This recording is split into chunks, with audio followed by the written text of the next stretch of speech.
Un juge puissant, au-dessus de toutes les lois. Un crime effacé, comme s'il n'avait jamais existé.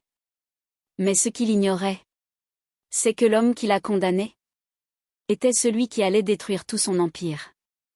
Le marteau du juge frappe le bloc de bois comme un coup de feu, scellant le destin d'un homme qui n'a pas commis le crime. Du haut de son estrade, le juge Victor Delcourt esquisse un sourire froid, totalement dépourvu d'empathie. Il pense avoir résolu son plus gros problème, en faisant porter un crime brutal à un inconnu, un homme noir discret qui a simplement eu le malheur de marcher dans la mauvaise rue. Pour Delcourt, l'homme en combinaison orange n'est personne. Juste une statistique. Un fantôme pratique, prêt à payer pour les péchés de sa propre famille. Mais ce que l'honorable juge ignore, c'est que cet homme qui le fixe calmement n'est pas un inconnu. Il s'appelle Lucas Morel. Et il est l'agent spécial en charge de la cellule anticorruption du FBI. Depuis 2 ans, il construit un dossier fédéral massif et irréfutable contre ce même juge. Alors préparez-vous, car le chasseur vient de s'enfermer lui-même dans une cage avec le lion, et le karma qui arrive sera légendaire. Ce mardi soir-là, à Philadelphie, la pluie tombait en trombe. Une pluie capable de laver les rues, mais incapable d'effacer la corruption enracinée. Le juge Victor Delcourt était assis dans son bureau luxueux, dans les riches banlieues de la ville, faisant tourner lentement un verre de whisky Macallan 18 ans. C'était un homme habitué au pouvoir absolu. Depuis 15 ans, le tribunal municipal du 3e district était son royaume personnel. Il décidait qui allait en prison, qui était libre, et surtout, qui devait payer pour rester hors de sa ligne de mire. Mais sa soirée paisible fut brutalement interrompue par la sonnerie paniquée de son téléphone privé. C'était son fils de 22 ans, Alex Delcourt. « Papa, tu dois m'aider. » Sa voix tremblait, chargée de panique et d'alcool. « J'ai percuté quelqu'un, une fille à vélo, près de Fourtes et Gérard, il y avait du sang, tellement de sang, j'ai paniqué, je suis parti. » Le juge ferma les yeux, serrant son verre jusqu'à blanchir les jointures. Un délit de fuite, sous alcool. Le genre de scandale capable de détruire tout son empire. « Où est la voiture ?» demanda-t-il d'une voix glaciale. « Derrière le commissariat Sullivan, je ne savais pas où aller. »« Ne bouge pas. Ne parle à personne. » Il raccrocha, puis appela immédiatement le détective Mark Sullivan. Sullivan n'était pas qu'un policier. C'était son homme de main. Un détective profondément corrompu, qui s'était enrichi en falsifiant des preuves et en intimidant des témoins.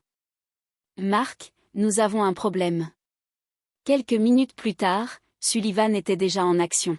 « Ne vous inquiétez pas, juge, je regarde la voiture. Pare-choc détruit, du sang, mais votre fils est en sécurité dans mon bureau. Je m'occupe du reste. » « Trouve quelqu'un, » ordonna Delcourt. « N'importe qui, quelqu'un que personne ne regrettera. » 10 minutes plus tard. Sous la pluie battante, Sullivan patrouillait près du lieu de l'accident. La victime avait déjà été emmenée, dans un état critique. Il lui fallait un coupable. Vite. Et puis, il le vit. Un homme noir d'une 40aine d'années, marchant calmement sous la pluie, sans parapluie. Parfait. Sullivan alluma les sirènes, bloqua sa route et sortit arme à la main. À terre. Maintenant.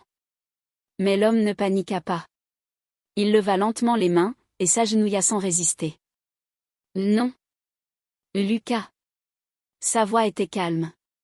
Profonde. Sans aucune peur. Mauvaise nuit pour toi, Lucas. Ce que Sullivan ne remarqua pas, c'était l'oreillette miniature dissimulée dans son oreille, ni la caméra cachée dans sa veste. Car Lucas Morel était en réalité l'agent spécial chargé de démanteler tout ce système. Il n'avait pas prévu d'être arrêté ce soir-là. Mais en entendant Sullivan appeler le juge pour confirmer l'arrestation, il comprit. On venait de lui offrir une opportunité en or. Il n'allait plus détruire ce réseau de l'extérieur. Il allait le faire, de l'intérieur. Dans les cellules du tribunal, l'air sentait la javel, la sueur, et le désespoir. Lucas fut enregistré sous un faux nom, Julien Dubois. Un simple sans identité. Parfait pour leur manipulation. Le jeudi matin, une jeune avocate entra dans la salle d'interrogatoire. Emma Lefebvre. Épuisée, débordée, avocate commise d'office depuis à peine 1 an. Monsieur Dubois, je vais être honnête. Vous êtes accusé de délit de fuite, mise en danger, et fuite après accident. Elle soupira. Le détective Sullivan affirme vous avoir vu fuir, et dit que du sang a été retrouvé sur votre veste. Lucas la regarda calmement. M'ont-ils trouvé les clés de cette voiture sur moi? Emma hésita. Non, mais il affirme que vous les avez jetées. Lucas esquissa un léger sourire. Il savait. La preuve avait été fabriquée. L'écoutez, si vous plaidez coupable, vous pourriez réduire la peine. Je ne plaiderai pas coupable pour un crime que je n'ai pas commis, répondit Lucas calmement. Il la fixa droit dans les yeux. Plaidez non coupable. Et demandez une audience préliminaire. Le juge Delcourt refusera la liberté sous caution. Ce n'est pas un problème. Puis il ajouta, presque en murmurant. Faites exactement ce que je vous dis, et ce sera l'affaire la plus importante de votre carrière. 2 heures plus tard. Salle d'audience 3B. Le juge Victor Delcourt entre. Imposant. Froid. Intouchable. Affaire numéro 44092. État contre Julien Dubois. Le non coupable, votre honneur, déclara Emma, la voix tremblante. Le juge leva les yeux, et croisa le regard de Lucas. Un frisson. Quelque chose n'allait pas. Mais il l'ignora. Caution refusée. Le prévenu reste en détention. Nous demandons une audience préliminaire, intervint Emma. Le juge hésita, puis accepta. Mardi prochain. Le marteau frappa. Avant de partir, Lucas regarda le juge, et fit un léger signe de tête. Une promesse silencieuse. Pendant ce temps, dans un bâtiment fédéral sécurisé, une équipe de 20 agents du FBI surveillait tout. Appel téléphonique. Compte offshore. Preuve. Le filet se resserrait. Mardi matin. Salle d'audience presque vide. Mais au fond, 2 hommes en costume. Agents fédéraux. Le détective Mark Sullivan prit la barre. Sûr de lui. Il raconta son mensonge. Parfaitement. Jusqu'à ce que... Emma se lève. Les mains tremblantes, mais déterminées. Le détective, vous affirmez avoir arrêté mon client à 23h42? L'exact. Pourtant. Elle sortit un document. Les données GPS de votre véhicule indiquent que vous étiez stationné derrière votre commissariat, jusqu'à 23h35. Silence. Le sourire de Sullivan disparaît. Le juge se penche. Objection. Je soumets la preuve, votre honneur. Puis elle enchaîna. Détective, que faisiez-vous dans cette ruelle, pendant 20 minutes? Sullivan hésite. Je faisais de la paperasse. Emma s'approche. Dans une ruelle sombre? Puis, lentement. N'est-il pas vrai, qu'à 23h20, vous avez reçu un appel du juge Victor Delcourt? Du téléphone privé du juge Victor Delcourt? Toute la salle d'audience se figea. L'air sembla disparaître. Objection. C'est scandaleux, cria la procureure. Le visage du juge Delcourt pâlit instantanément. Il serra son marteau si fort que sa main se mit à trembler. Maître, vous vous engagez sur un terrain extrêmement dangereux. Que signifie tout cela? Emma Lefebvre se redressa, sa confiance grandissant à chaque seconde. Cela signifie, votre honneur, que le témoin de l'accusation ment. Puis elle leva un second document. Concernant le sang retrouvé sur la veste de mon client, j'ai ici le rapport de chaîne de possession du laboratoire criminel. La veste a été enregistrée à 1h du matin. Elle marqua une pause. Mais un second rapport, provenant des affaires internes, montre que cette veste a été retirée par le détective Mark Sullivan à 2h15, puis retournée à 3h. Un silence glacial. Détective, avez-vous appliqué le sang de la victime sur cette veste durant ces 45 minutes? Non. C'est faux. Hurla Sullivan, le visage écarlate. Il se tourna vers le juge, paniqué. Le juge Delcourt fixait les documents, l'esprit en ébullition. Comment une simple avocate commise d'office avait-elle obtenu ces preuves? Maître Lefebvre, tonna-t-il. Je veux connaître immédiatement la source de ces documents. Lucas, à la table de la défense, posa discrètement sa main sur le micro. Dites-lui. Emma releva la tête. La source, votre honneur, est le FBI. Un silence écrasant tomba sur la salle. Le juge regarda Emma, puis Lucas. Mais cette fois, Lucas ne jouait plus le rôle du détenu. Il était adossé à sa chaise, le regard froid, perçant. Le masque avait disparu. Dans ses yeux, Delcourt vit un prédateur. Le FBI? Balbutia le juge. Quel rapport avec un simple accident? Parce que ce n'est pas un simple accident. Victor. La voix de Lucas résonna dans toute la salle. Il venait de parler sans autorisation et d'appeler le juge par son prénom. Personne n'osa bouger. Lucas se leva lentement. Les chaînes autour de ses poignets s'entrechoquèrent, mais il les portait comme si elles ne signifiaient rien. Il fixa Sullivan. Détective Sullivan, m'avez-vous au moins identifié dans la base fédérale? Silence. Non. Il se tourna vers le juge. Parce que si vous l'aviez fait, vous auriez découvert que je ne m'appelle pas Julien Dubois. Pause. Je m'appelle Lucas Morel. Un frisson parcourut la salle. Agent spécial en charge du bureau du FBI de Philadelphie. Explosion.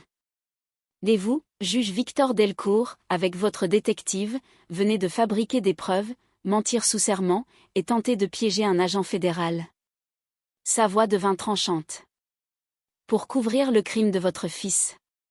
Alex Delcourt. La salle explosa en chaos.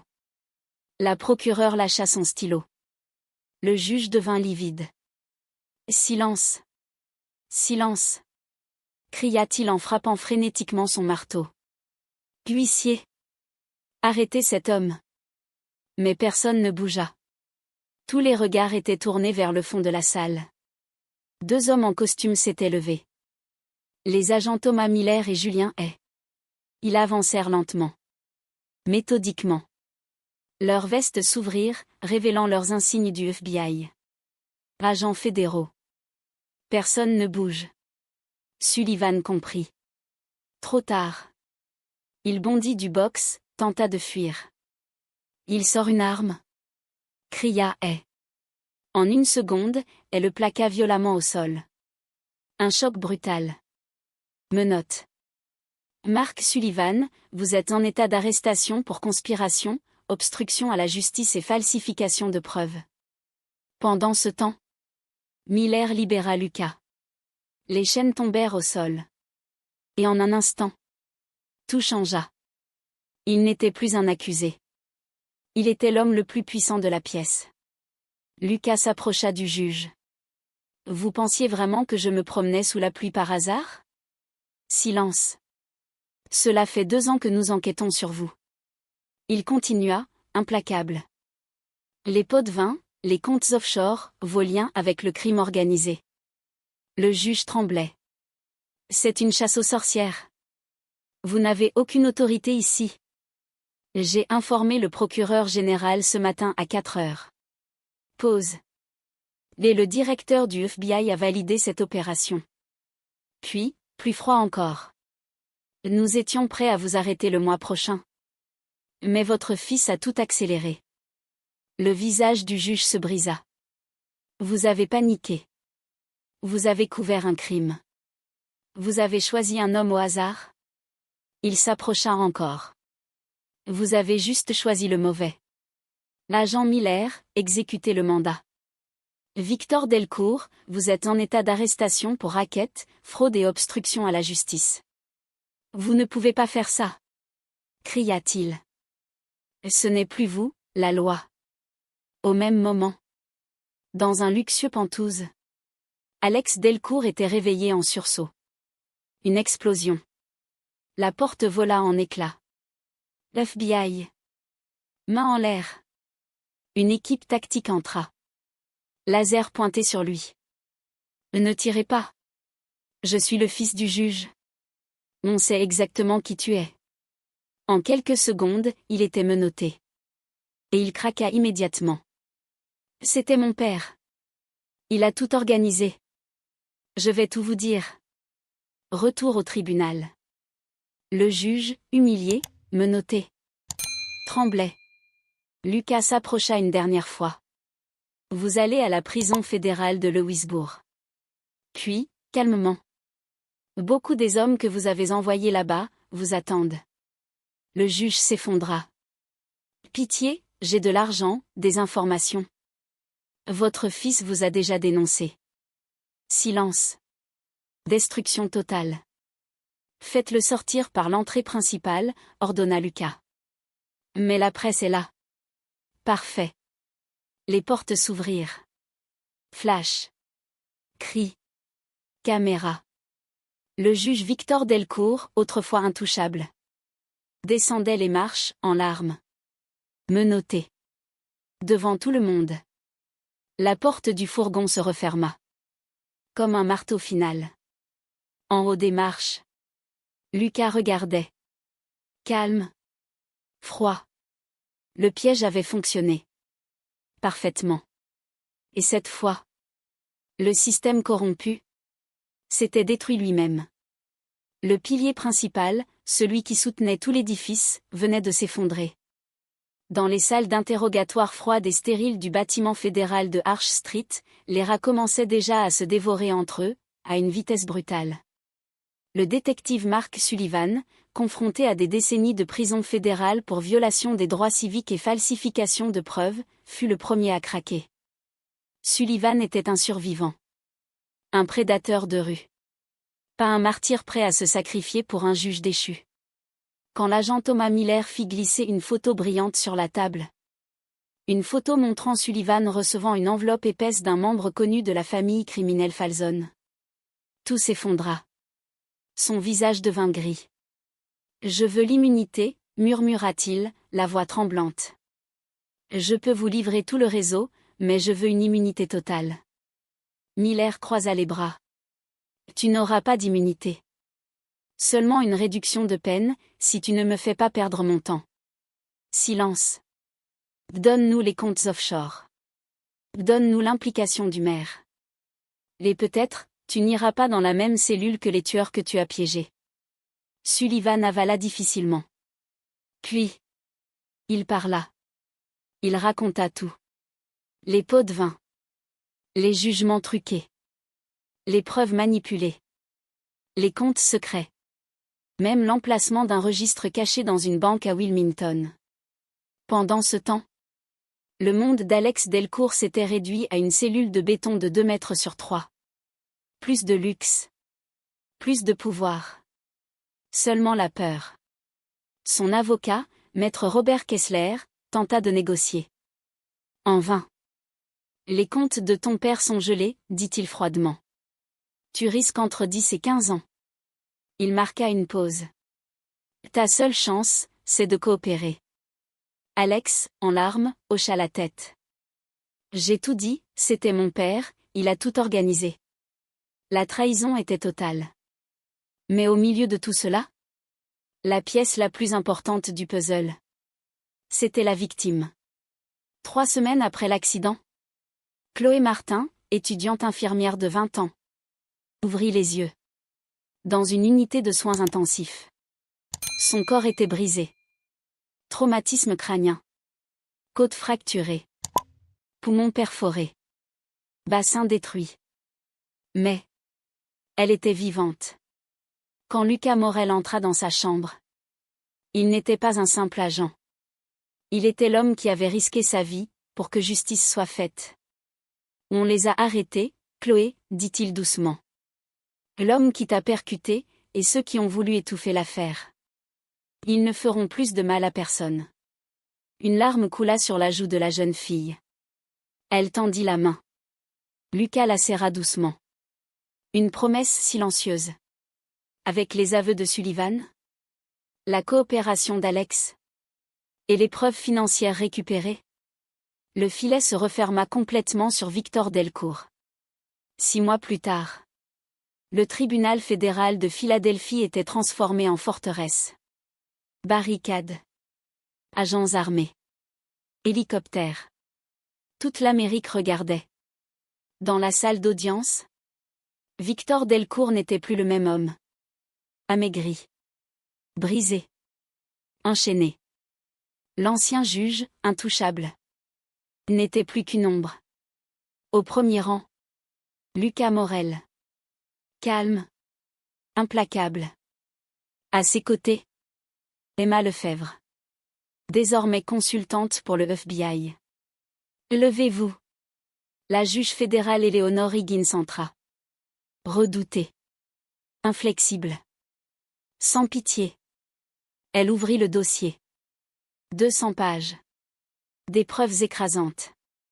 Pas de procès. Delcourt avait déjà plaidé coupable. Victor Delcourt. Sa voix était glaciale. En 32 ans de carrière, j'ai vu des criminels dangereux. Elle marqua une pause. Mais rarement, une trahison aussi profonde de la justice. Silence total. Vous avez vendu des verdicts. Détruit des vies. Les tenté de couvrir le crime de votre propre fils. Puis, elle fixa Lucas. Et revint vers Delcourt. Votre dernier crime révèle votre arrogance et votre racisme. Silence. Vous avez ciblé un homme noir, pensant qu'il était invisible. Sa voix devint tranchante. Mais vous avez choisi l'homme qui allait vous détruire. Le juge s'effondra. Pitié, murmura-t-il. Je suis désolé. Je voulais protéger mon fils. Vous n'avez protégé personne, répondit Higgins immédiatement. Votre fils a été condamné à 12 ans. Votre détective a 15 ans. Votre épouse vous a quitté. Vos biens ont été saisis. Et la victime vivra avec les conséquences à vie. Elle leva le marteau. Silence absolu. Pour racket, fraude, conspiration et obstruction à la justice. Elle frappa. Je vous condamne à 30 ans de prison fédérale. Un choc dans la salle. Sans possibilité de libération. Vous purgerez votre peine à la prison de haute sécurité de Louisbourg. Panique. Non. Ils vont me tuer. Hurla Delcourt. Je vous en supplie. Mais la juge avait déjà fermé le dossier. Audience levée. Les agents l'emmenèrent de force. Il criait. Suppliait. Lucas se leva. Le regard froid. Le juge croisa ses yeux une dernière fois. Tu as détruit ma vie. Cria Delcourt. Lucas répondit calmement. Non, Victor. Pause. Tu l'as détruite toi-même. Puis. Tu as construit la cage, moi, j'ai juste fermé la porte. La porte métallique claqua. Définitivement. Lucas sortit du tribunal. Le soleil brillait. L'air semblait plus léger. La ville, plus propre. Il ajusta sa cravate. Regarda l'heure. Et continua d'avancer. Parce qu'il restait encore des ombres à traquer. Morale de l'histoire. L'arrogance est un poison aveugle. Et le karma ne rate jamais sa cible.